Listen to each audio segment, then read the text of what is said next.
Hola, ¿qué tal? Muy buenas tardes a todos en esta sexta jornada del ciclo de la lengua española sobre bilingüismo y biculturalidad. Estamos muy contentos en esta segunda sesión de presentar a la doctora Ana María Oliri Ochoa para hablar de un tema importantísimo, planteado un poco como pregunta: privatización del español y sobre todo pues repasar la idea del lenguaje como poder y del lenguaje como voz entre poblaciones lingüísticas minoritarias, un tema por razones políticas y sociales particularmente importante en los Estados Unidos, y no se diga en las regiones de los Estados Unidos que de manera constante y permanente han tenido comunidades de lengua hispana que han sido racializadas, invisibilizadas, marginalizadas, y en el cual el idioma, el rechazo del idioma se ha convertido también en una de las herramientas de la discriminación que se manifiesta de muy diferentes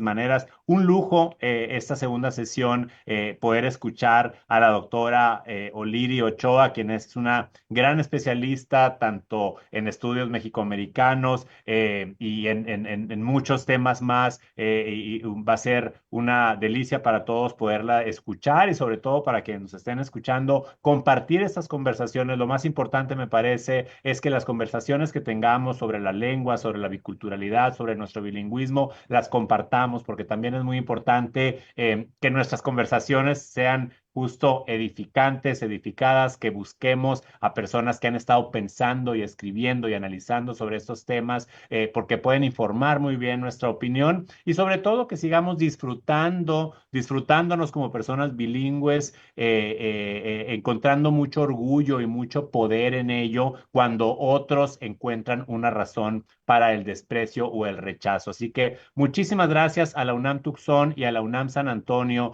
por la presentación. Acabamos de terminar una estupenda presentación sobre el programa de lenguaje dual de la UNAM, y sin más, yo quisiera cederle el micrófono a mi querida amiga, la doctora Catalina Stern, quien es directora de la UNAM Tucson, también para que nos haga el favor de presentarnos tanto esta presentación como a la distinguida ponente que hoy nos acompaña. Catalina, el micrófono es tuyo. Muchas gracias, cónsul Barceló. Qué gusto, qué honor. Hoy es un gran día porque además de ser el Día Mundial del Español, es el Día Mundial del Libro y ahora hemos tenido por verdaderamente panelistas de lujo y vamos a escuchar ahora a la doctora O'Leary, que es una gran investigadora, es una persona que lleva todo lo que nosotros decimos anecdóticamente sobre el idioma y sobre la resistencia. Ella lo lleva al nivel de una investigación muy seria, con métodos, y es admirable todo lo que hace. Les quiero recordar, el ciclo de la lengua surgió a partir de lo que se hace desde hace varios años entre todas las sedes de la Universidad Nacional Autónoma de México en Estados Unidos y Canadá. Ahora incluimos a La Habana, somos las sedes que estamos de este lado del Atlántico. Y la idea es reflexionar y promover todo lo que tiene que ver con nuestro idioma. Esta fue una idea del doctor Jorge Madrazo y pues ha tenido mucho éxito por razones de organización. No pudimos hacer todo lo que se hacía antes en una semana, no lo pudimos hacer en la sede de Tucson y entonces lo convertimos en un ciclo. Hemos tenido un evento al mes, este es el número 6, y entonces me da muchísimo gusto que la doctora Ana O'Leary nos platique el día de hoy. Ella es doctora en antropología por la Universidad de Arizona. Ha trabajado en temas de feministas. Su tesis se llamó Investment in Female Education as an Economic Strategy Among U.S. Mexican Households en Nogales, Arizona.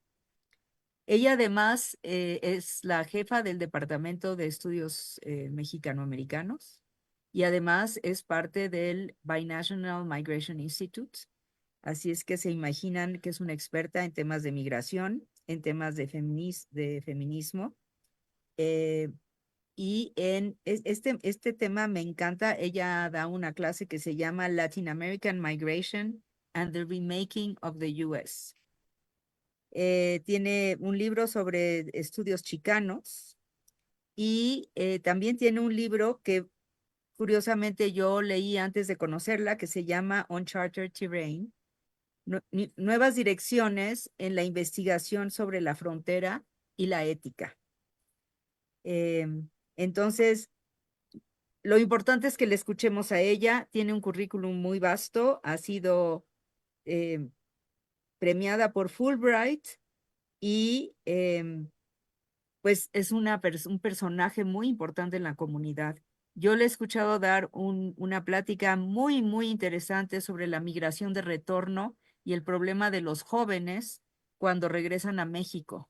Entonces, me pareció fascinante porque nosotros siempre pensamos en los mexicanos que llegan a Estados Unidos sin hablar bien el inglés y a veces se nos olvida qué pasa con nuestros jóvenes que regresan a México, que crecieron en inglés y que no hablan bien español. Y es verdaderamente fascinante. Yo le doy las gracias a la doctora O'Leary por hacer estudios tan serios y por ilustrarnos sobre todo este tema. Adelante, Ana, y gracias por haber aceptado dar esta plática.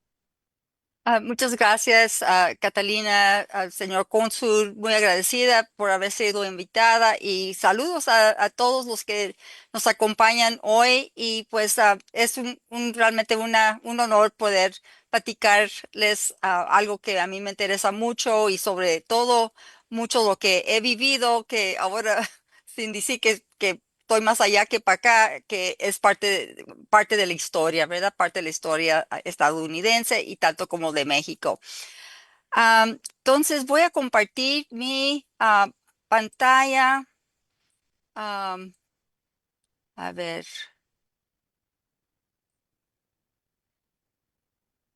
¿se ve Sí, se la ve muy bien. presentación? Ok, muy bien, muy bien.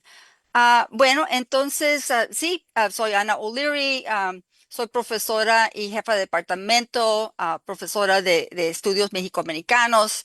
Aquí estudié en la Universidad de Arizona. Y pues esta presentación viene en parte cuando el jefe de departamento anterior que yo falleció pues sin rápido, y sin saber de repentemente, y pues se hizo un libro en honra de él. Y como él trabajó en lenguas, pues entonces me pidieron a mí si yo podía hacer un artículo en este tomo en su honra, ¿verdad?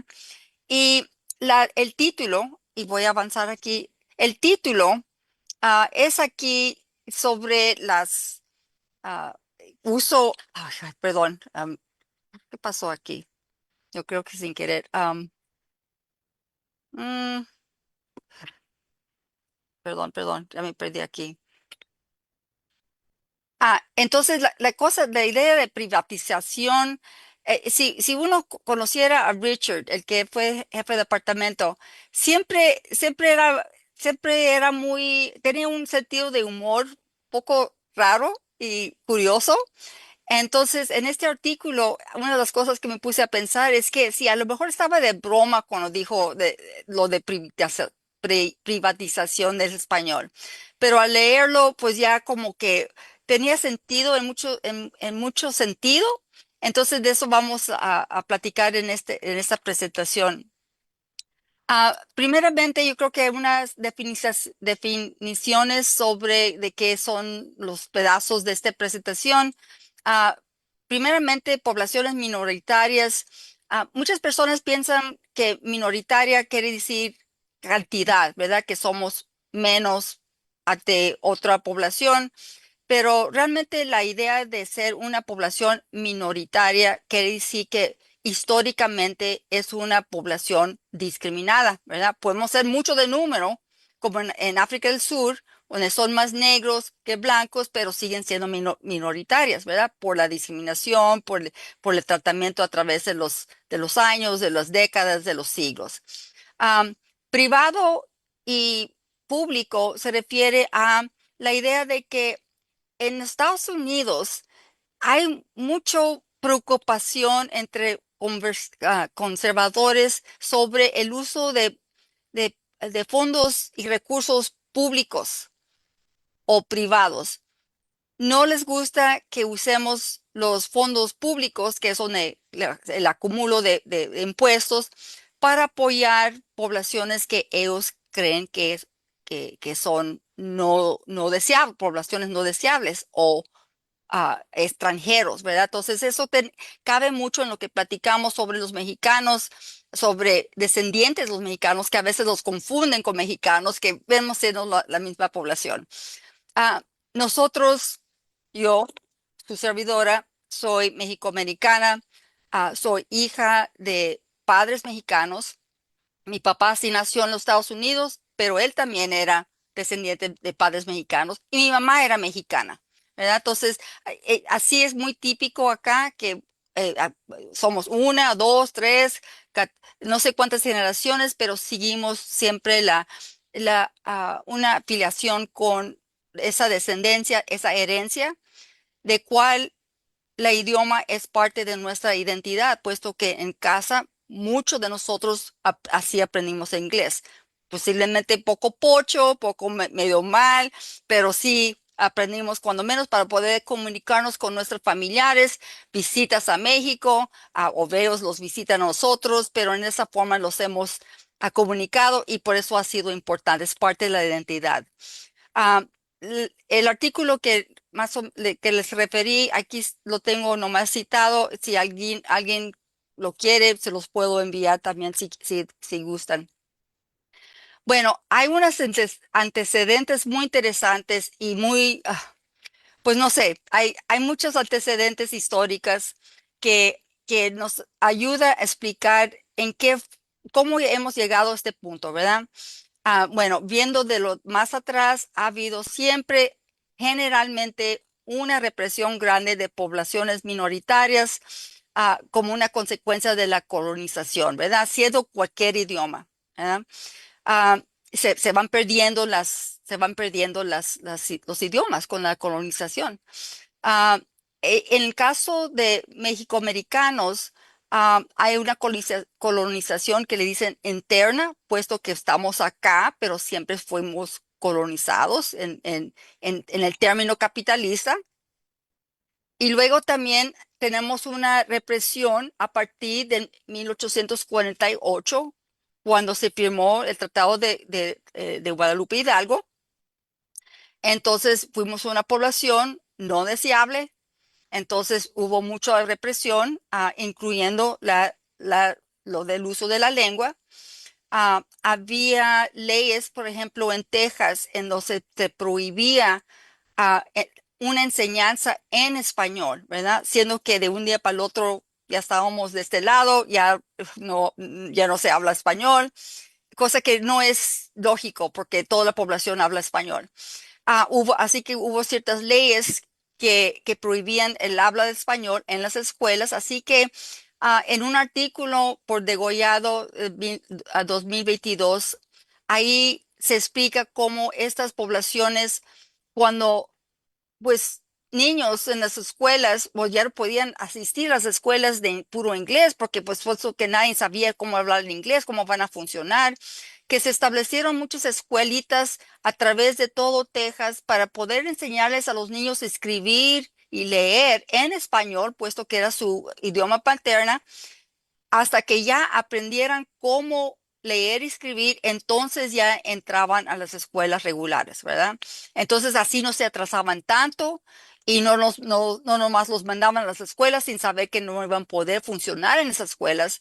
Entonces eso fue según la autora, es que fue un acto de resistencia. ¿Cómo resistimos esta represión, este desprecio de nuestro idioma, para poder cuando menos educar a nuestros hijos? Así que era importante en aquel entonces. En Arizona también hubo lo mismo, pero no he visto yo artículos escritos sobre eso, pero una historiadora me dijo que también era cierto eso.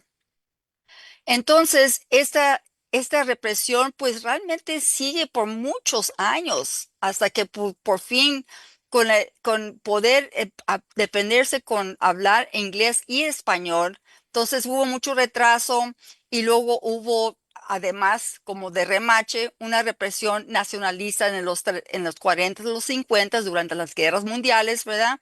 Entonces ahí, pues entonces aquí speak English, ¿verdad? Entonces ese tipo de actitud donde también tiene fin con realmente reprimir y hacerte sentir mal, porque no hablas bien el inglés, ¿verdad? Pero al mismo tiempo el español se nos retiró. Ahora, estas consecuencias son varias, aquí son algunas, ¿verdad? Sí había humillaciones y ahí yo soy testigo de esas humillaciones porque en las escuelas a las que yo fui, todavía había esa idea de que hablar en español en las escuelas era muy mal visto. Quizás no era contra la ley hablarlas, pero sí fue muy mal visto. Entonces a mí me tocó ver a que si alguien te hablabas español en las escuelas, pues realmente en aquel entonces te pegaban, ¿verdad? Enfrente de todos. O sea, que no nomás era castigar, vete para allá, vete aquí, salte de la escuela, salte del salón, sino que sacaban una regla de ese tamaño y enfrente de todos te pegaban, ¿verdad? Entonces eran más, el castigo no era el dolor físico, era también la humillación, ¿verdad? Hay otros relatos de otras partes donde te ponían un ricón y te ponían un gorro que decía tonto, ¿verdad?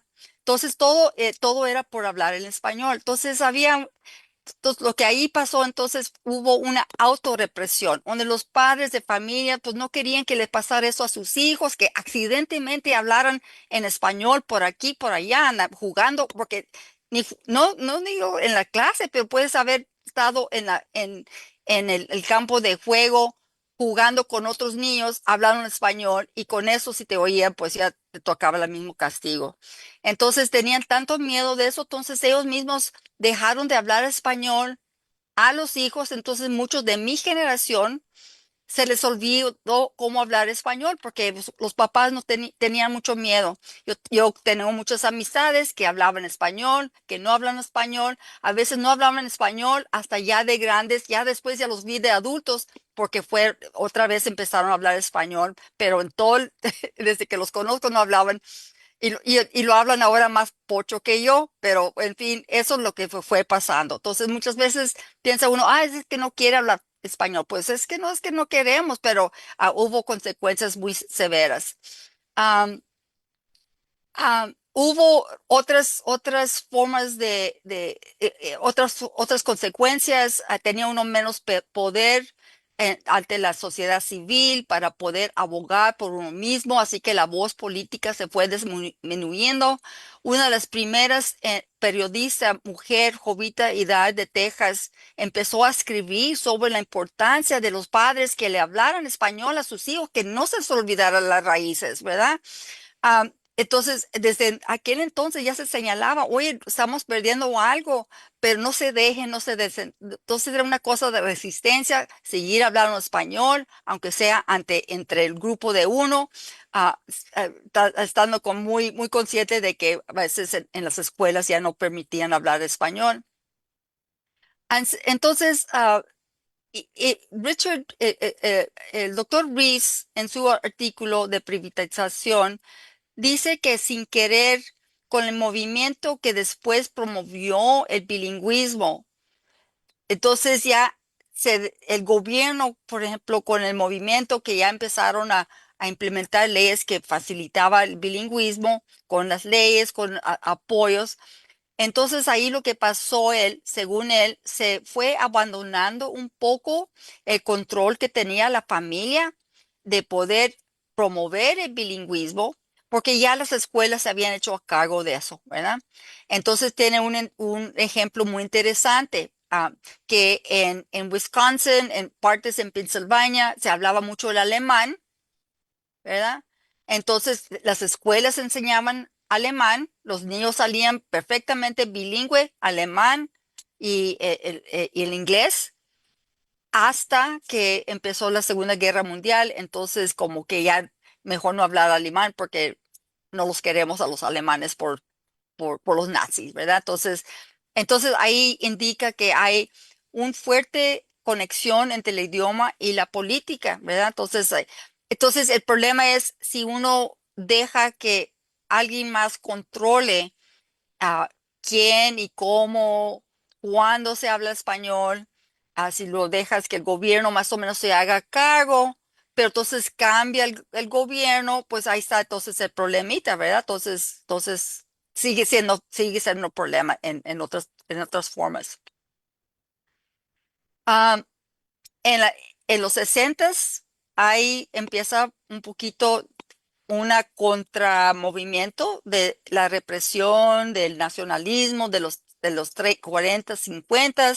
Ahí entramos a una época de ideas progresistas, ¿verdad? Entra la época progresiva.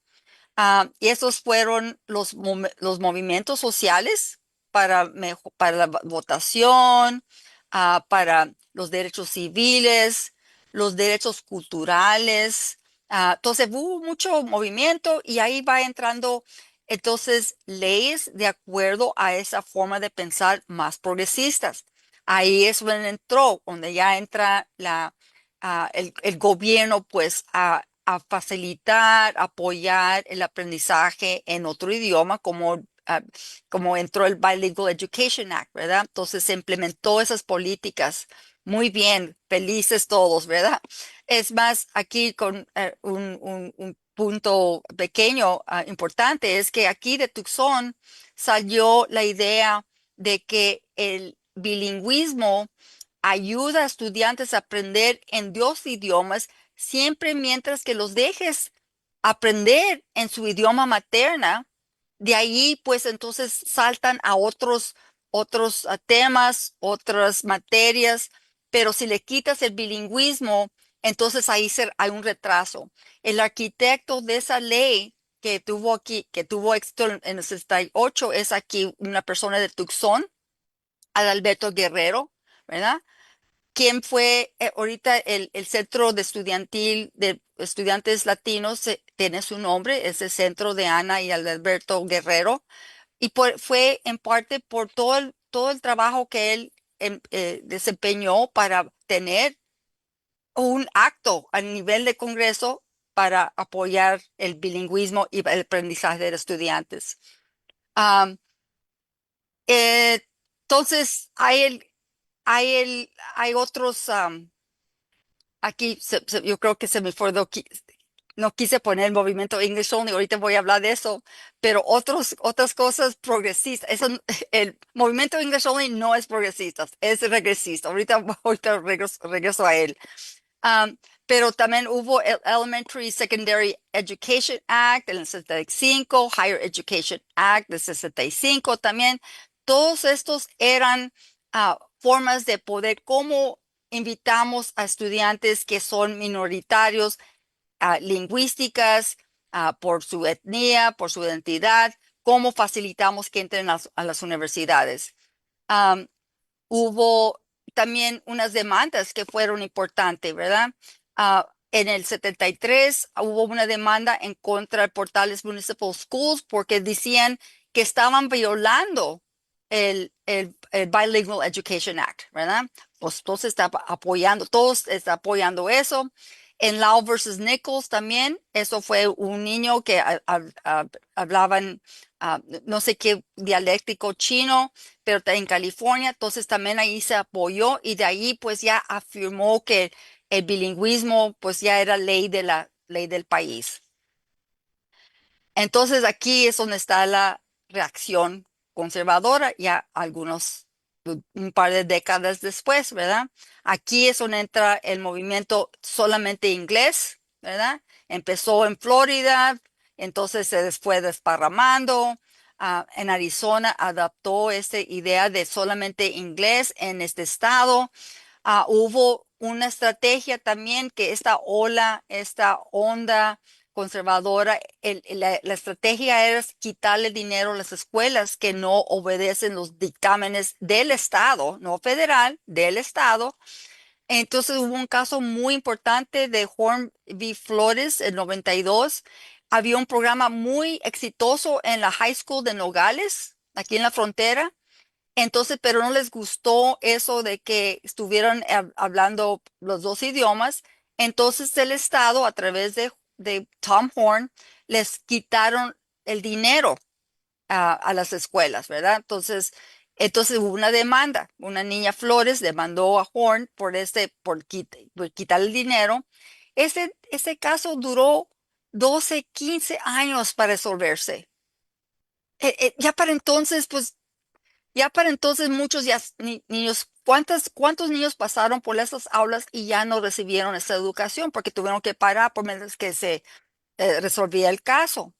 Ya cuando se resolvió el caso, ya pasaron otros 10, 15 años, ya ola, esa onda conservadora ya estaba bien implantada. Entonces juzgaron en contra de las escuelas, aunque el Estado le debía dinero a las escuelas porque no les, porque empezaron a quitar el dinero antes de tiempo, pero nunca les pagaron a la escuela, más se hicieron tontos y pues ahí quedó todo, ya después ya no pasó nada, pero es una muestra de cómo a veces las leyes, aunque están implementadas, están legítimas las leyes, esta ola conservadora ha sido muy fuerte y también medio, bueno, mejor no decir más de eso porque entonces me saca la punta y ya me voy por otro lado. Pero en fin, más o menos ya ven por dónde voy. Am, English Only se aprobó en Arizona y como había dicho en 2006, ah, por mientras se ha ido aumentando más inmigración, hay más anti-inmigrantismo. Huntington, profesor de Harvard, salió con un libro de Latino Threat, ¿verdad? Y amenaza hispana, diciendo que qué está pasando con nuestra cultura en los Estados Unidos, está echado a perder y la culpa lo tienen los latinos, ¿verdad? Am, bueno, en conclusión, ha habido casos de idioma que son muy pegados al ámbito político, y pues eso no es bueno, pero no se pueden, no nomás no nomás se pueden decir que son por cosas de la idioma. No se puede descartar que hay motivos racistas en cual la idioma sirve como sustituto por referirse a alguien de no color, de alguien que no es como uno. Entonces, está mezclado. Incluso en el 2010 era el mismo Horn que impulsó esa ley para desbaratar a estudios mexicoamericanos. Entonces, ahí el juez determinó que había motivos racistas y por eso entonces se pudo regresar a enseñarse a las escuelas estudios mexicoamericanos, pero también de aquí a que se resolvió eso, 7, 8 años, pues cuántos estudiantes no pueden haber beneficiado con esa enseñanza y ya pues ya no puede, el tiempo no hay para atrás el tiempo. Ah, bueno, unas conclusiones de esta presentación. Ah, Doctor Rees dice que hay, que la idioma es teniendo otra idioma es una oportunidad, ¿verdad? No hay que verlo siempre como resistencia, sino que hay que buscarle las oportunidades que lleva consigo. También sabemos algo que ya hay algo de resistencia, el uso del idioma como un acto de resistencia, ¿verdad? Yo voy a hablar español porque yo creo que es lo mejor para mí, para mi familia, y así nos protegemos, así nos comunicamos y así hacemos unidad, ¿verdad? Como grupo podemos resistir más bien todo lo que los ataques, ¿verdad? Entonces, Rees dice que el idioma es más oportunidad, no tanto resistencia, pero también degollado, ella arguye que es un acto de resistencia también preservar de ese idioma como está tan pegado a la identidad y es la identidad que nos une y con la unión estamos mejor equipados para poder resistir los ataques, las amenazas y pues lo que le quieres también poner ahí, pero resistir lo que enfrentamos y lo que estamos, pues, nomás tiene que uno ver lo que estamos ahorita enfrentando y con eso contesta mucho, le añade ahí un poco de qué es lo que estamos enfrentando. Entonces, bueno, entonces tenemos los movimientos culturales y de identidad. Ahí puede uno decir, durante los 60 podemos decir que fue una resistencia, ¿verdad? Una fuerza y a base de una identidad y una identidad que está fomentado con el idioma, la libertad de poder hablar y decir las cosas como uno lo ve. Ah, Al mismo tiempo, aquí hay oportunidades también. Las universidades, casi todas en los Estados Unidos, requieren para recibirte de una licenciatura, tienes que saber cuando menos otro idioma más. Puedes estudiar francés, ruso, italiano, pero tiene que ser algo, ¿verdad? Entonces, pues ahí está una oportunidad. Y aquí puedo decir que al principio, cuando había pocos hispanos entrando a las universidades de los Estados Unidos, realmente se fueron a estudiar español, porque ya sabían algo de español, ¿verdad? Y ahí pues, cuando menos no estaban tan atrasados, tal vez que si van a otro departamento, otro campo de estudio, era una oportunidad y muchos se recibieron con grados de español y fue una oportunidad. Y a eso, a nada, mejor tener eso, ¿verdad? Entonces, no había estudios mexicoamericanos aquel entonces, pero entonces eso sirvió bastante bien para poder buscarse una mejor vida. La lengua en relación con la enseñanza y la economía, otra oportunidad, la enseñanza, ¿verdad? Mira, ahorita hay muchos maestros, y yo les digo a los estudiantes, no se los olvide el español, porque van a venir a la universidad, van a tener los requisitos es que aprendan algún idioma, y ¿sabes qué? Van a ir a aprender el español con personas blancas que no son mexicanos y no y tú puedes haber sido esa persona dándole clase. Tú sabes tal vez más que esas personas. Y aquí y ya se les olvidó el español. Bueno, pues tienes que tomar una clase o tienes que tener tantos créditos, pues ahí van a tomar las clases de español y podías saber tú dando la clase, ¿verdad? O no, a lo mejor no lo necesitabas tanto porque ya sabías, pero se te olvidó por las razones que ya sabemos. Bueno, y la economía también hay una oportunidad muchas personas que hablan sobre el intercambio global. Español es la idioma más segunda después no sé si de chino, uno de los chinos, no sé cuál de los dialectos. Hay mucha oportunidad, entonces sí, es una oportunidad. Entonces hay que ver la lengua como una oportunidad. Ahora, en la onda nacionalista, conservadora, nativista que ahorita vemos, que personas que no son de aquí, que no los queremos aquí, que se vayan a otras partes, bueno, aquí entonces es otra forma de resistir, ¿verdad? Hablar español cuando uno quiera, y también cuando otras personas, y se ha visto muchos videos en Facebook donde personas están hablando español y alguien viene a decirles que no estén hablando español. Y si uno está, y si tú no estás al tanto de los derechos de uno, dice, yo puedo hablar español cuando me dé la gana. Tú no me puedes decir que no hable español, ¿verdad? Entonces es algo que uno también puede usar para llamar identidad, para fortalecer esa idea, para poder contrarrestar el desprecio que le asocian a uno por hablar en español, ¿verdad? Siempre creen que somos tontos porque no hablamos en inglés. Pues yo puedo hablar los dos idiomas, ¿y tú? ¿Y tú puedes hablar dos idiomas? ¿Verdad que no? Bueno, ¿quién es el tonto? Tal vez no debería haber dicho eso, pero todos, ya, I'm sorry.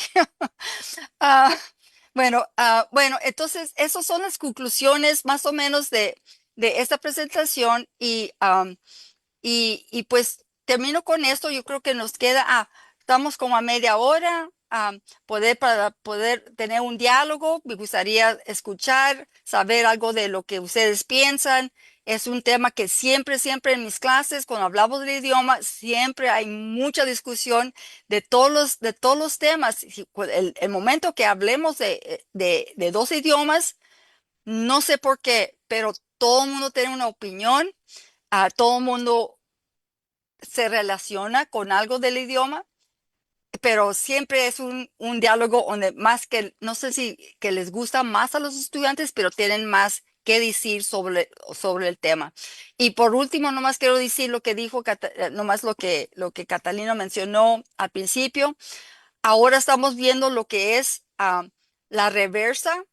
Aquí lo que le pasó a los mexicanos que llegamos, los descendientes de ellos, que no sabíamos hablar bien en inglés, que pues los castigaban, los segregaban, los ponían, el caso de 1930, por ejemplo, que segregaban los estudiantes, los ponían en otra clase, porque no, aunque, aunque decían que los ponían en otra clase, en otro salón, porque no sabían ver el inglés, pero no era cierto. Los veían todos igual y los veían como mexicanos y podían asumir que no sabían bien el inglés y no era cierto, pero era eso algo que se mezcla mucho con la raza, la etnia,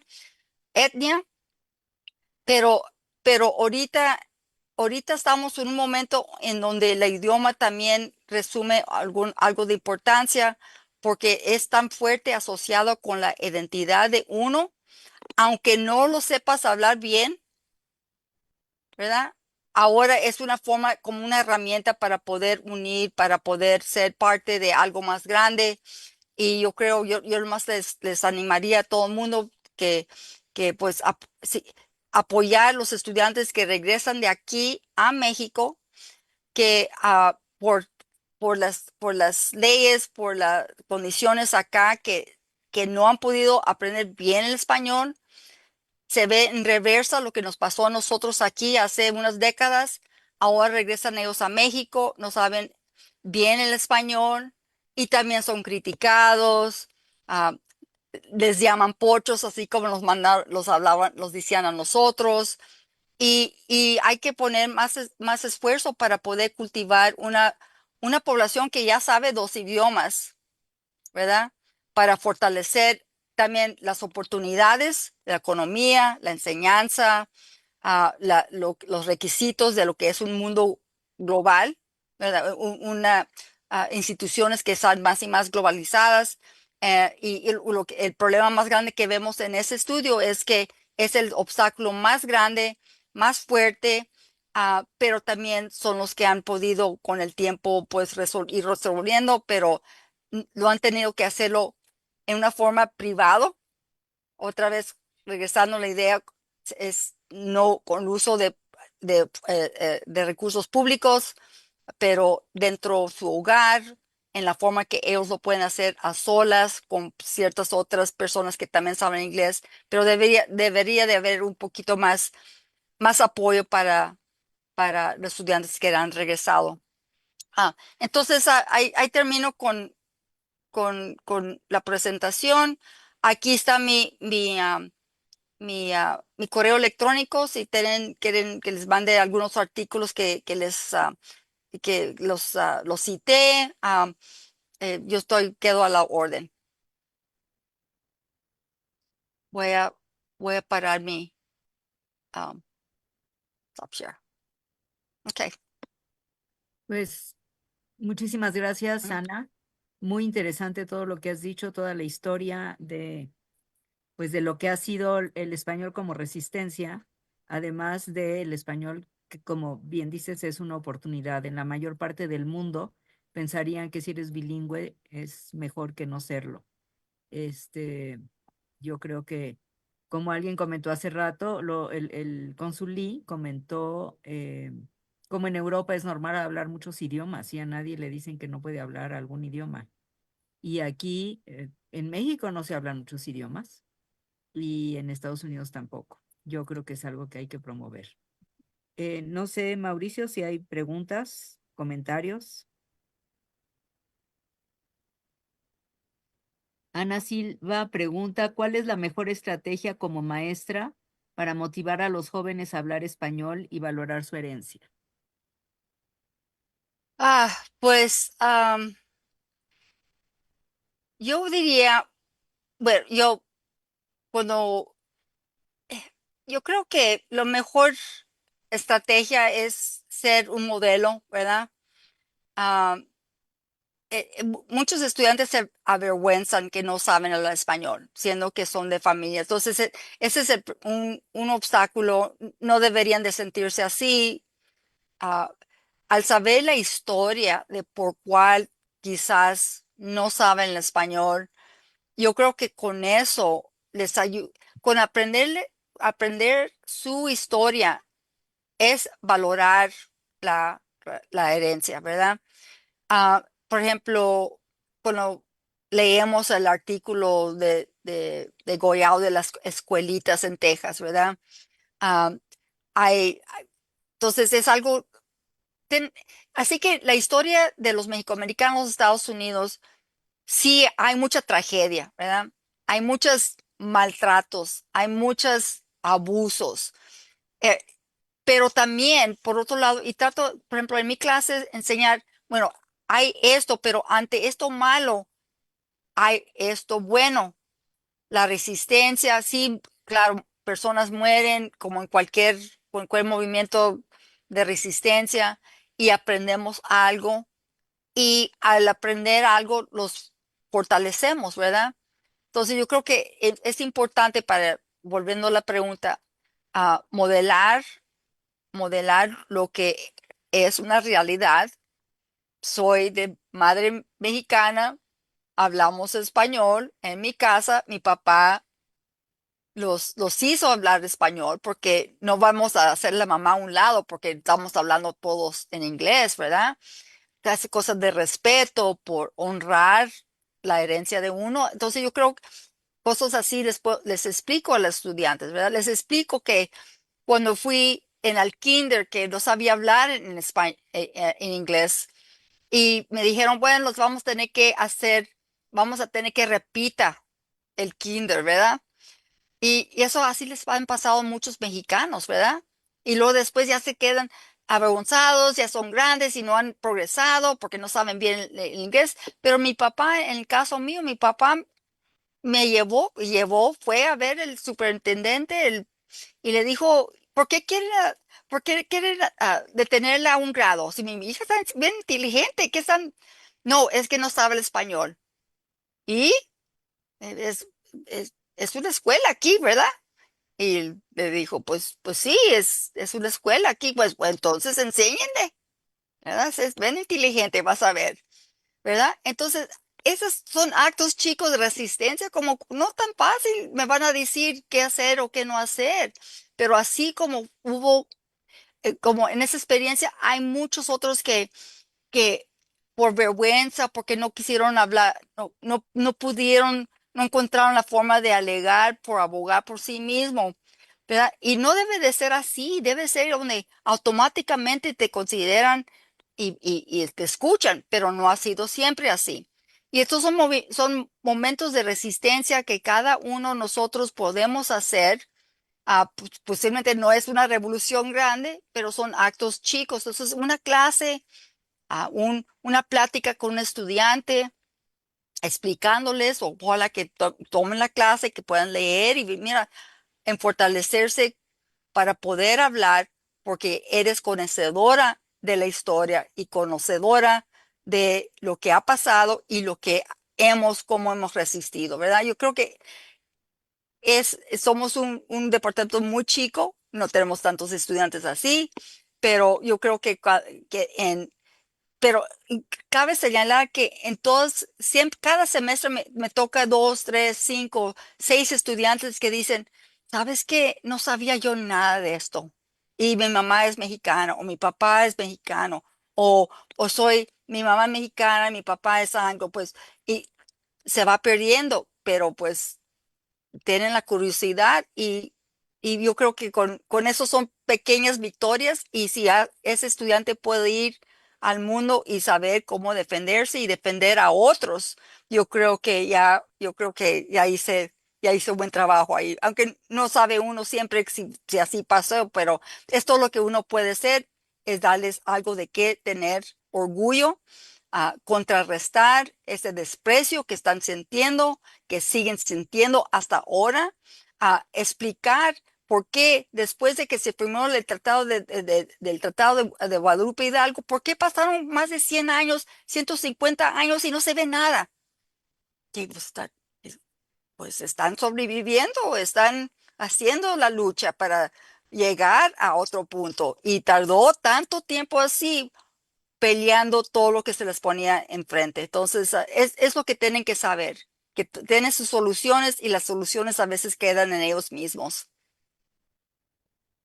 Pregunta Erika Erdely. Erika Erdely trabaja en UNAM Chicago y también es una experta en el español. Dice, ¿qué consecuencias tiene para el español en Estados Unidos que se declare al inglés como lengua oficial en este país? ¿Qué consecuencia? Pues no creo yo que como consecuencia, ¿qué consecuencia ah, tiene para el español? No sé si entiendo bien la pregunta, pero digo, si hay en algún momento la posibilidad que se declare como segundo idioma, ah, bueno, lo veo yo poco difícil, ¿verdad? Hay dos estados que tienen, porque el, el, los que tienen competencia sobre la enseñanza, bueno, la enseñanza escolar son los estados, ¿verdad? Ahí es donde se implementa que si tenemos votación, por ejemplo, en dos idiomas, que te manden tu boleta en español y inglés, pero de lengua oficial se tuviera que hacer los estados que voten. Ahorita hay dos estados que tienen la lengua doble como oficial, Nuevo México y Florida. Nuevo México porque fue asentado por mexicanos, pero ahí en contraste de otros asentamientos, con lo que es ahorita Arizona, California, Texas, los hispanos, porque los que son descendientes mexicanos en Nuevo México se dicen hispanos, tenían mucho poder. Ahí no dejaron que entrara la segregación, como en otros estados. ¿Verdad? Entonces ahí fueron muy protectores del idioma, de la identidad, de la cultura, de la herencia, porque tenían el poder de poder hacer eso. Cuando hay estados donde la población los interesados que no tienen poder, entonces ahí los que tienen poder por lo regular son poblaciones conservadoras o anglos o personas que no tienen esa visión. En, en, en Florida es igual. Ahí los que tienen poder son los cubanos, los que son descendientes cubanos. Tienen poder económico y político. Y ellos dijeron, aquí vamos a hablar español. Entonces se hacen las leyes que permiten declarar ese estado como un estado que tiene dos idiomas oficiales. Ah, en contraste a Arizona, donde tenemos décadas, donde los legisladores son todos republicanos y por eso pasan leyes anti-inmigrante, anti-bilingüismo. ah, entonces ahí no hay poder.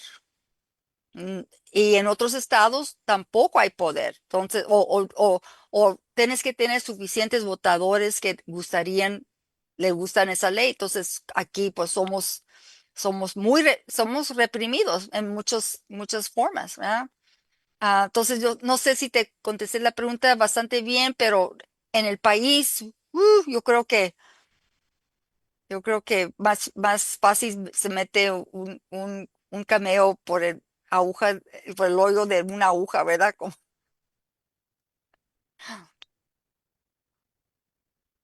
¿Algún, alguna otra pregunta, comentario?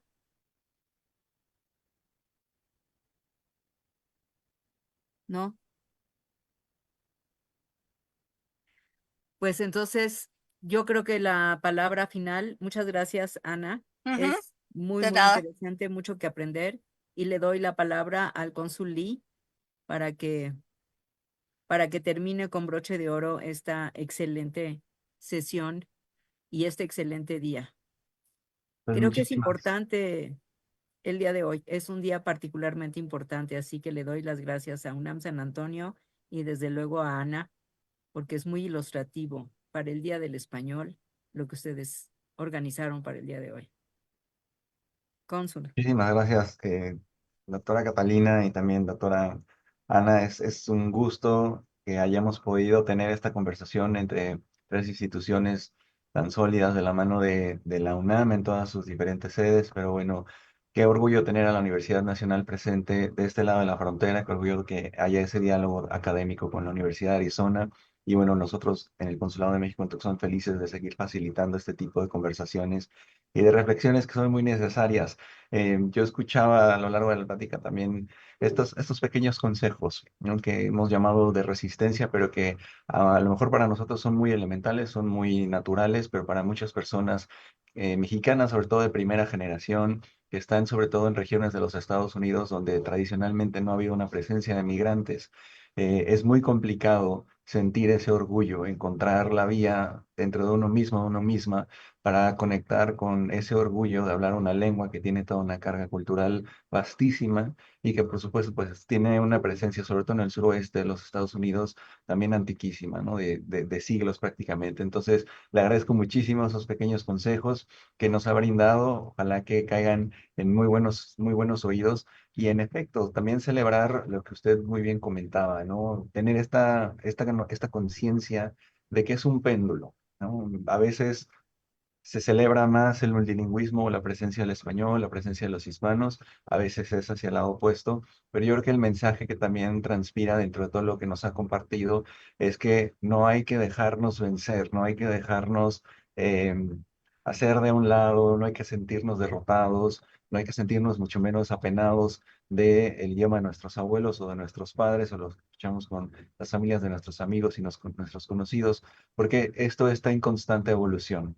Así es que hay que siempre tener presente que por muy complicada que sea nuestra situación, la ciudad donde estemos, la escuela donde estamos estudiando, que nos quieran hacer hablar solo inglés, hay que saber que esto va a pasar, que hay muchas familias y muchas personas en los Estados Unidos de primera, segunda, tercera, hasta cuarta generación. Usted mencionaba muy bien el ejemplo de Nuevo México, que han sabido mantener ese vínculo con no solo el orgullo, sino creo que es la siguiente etapa, con cariño, que es lo que también a uno le permite siempre estar pues muy vinculado no solo con México, sino con lo que uno vive en los Estados Unidos como una persona de origen mexicano.